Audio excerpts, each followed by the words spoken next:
अस्सलाम वालेकुम, this is Miyan Atiq from city stone construction की इस वीडियो सीरीज़ में एक और वीडियो के ऊपर आज हम बात करेंगे।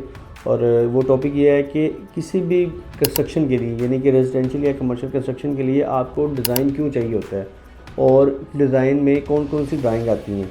सबसे पहले तो ये है कि किसी भी प्रोजेक्ट करने से पहले डिज़ाइन कर लेना चाहिए ताकि आप पेपर के ऊपर उसको पूरा प्लान कर लें कि आप क्या करना चाह रहे हैं। मतलब आपका अगर फॉर एग्जांपल हम घर की बात करते हैं तो आपको बेडरूम के क्या साइज़ चाहिए, वॉशरूम के साइज़ क्या चाहिए, तो ना कि बाद में आप बनाते जाएं, तोड़ते जाएं और एक लंबा नुकसान करते जाएं। बेहतर है कि आप उस पर टाइम ले लें, लेकिन पेपर के ऊपर सारा कुछ प्लान करके उसको लॉक कर लें।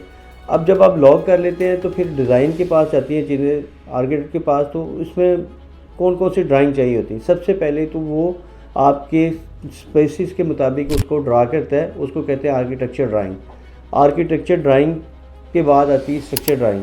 स्ट्रक्चर ड्राइंग का मकसद होता है कि आपकी जो घर बना रहे हैं या बिल्डिंग है उसको स्ट्रक्चर देना है, यानी कि उसको स्टेबिलिटी देनी है कि कितना कॉलम देना है, कहाँ कॉलम देना है, बीम आपकी दीवार कितनी थिकनेस में आएगी, 4.5 में, 9 में, 13 में, जो भी आएंगी चीज़ें। इसके बाद आती है आपकी MEP ड्राइंग्स। MEP ड्राइंग भी किसी भी प्रोजेक्ट की बड़ी ज़रूरी चीज़ होती है। इसमें MEP का मतलब मैकेनिकल, इलेक्ट्रिकल, प्लम्बिंग, यानी कि इलेक्ट्रिकल की ड्राइंग चाहिए होती है आपको घर के लिए।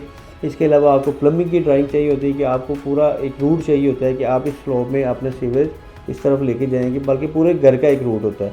ये इसलिए भी ज़रूरी होता है कि इन केस कल को 5 साल बाद, 10 साल बाद अगर आपके घर में कोई इशू आ रहा है तो डिज़ाइन के हिसाब से आपको पता होगा हमारा घर का पाइप यहाँ से गुजर रहा है। इसके अलावा आपको HVAC की ड्राइंग चाहिए होती है, यानी AC, एयर कंडीशनिंग और हीटिंग के लिए। और ये तमाम वो ड्राइंग्स हैं जो किसी भी प्रोजेक्ट को करने के लिए बहुत ज़रूरी होती हैं। और आप जब भी प्रोजेक्ट करें तो उसको प्रॉपर डिज़ाइन करवाएं ताकि आप एक मुनासिब कॉस्ट में एक अच्छा घर बना सकें। Thank you.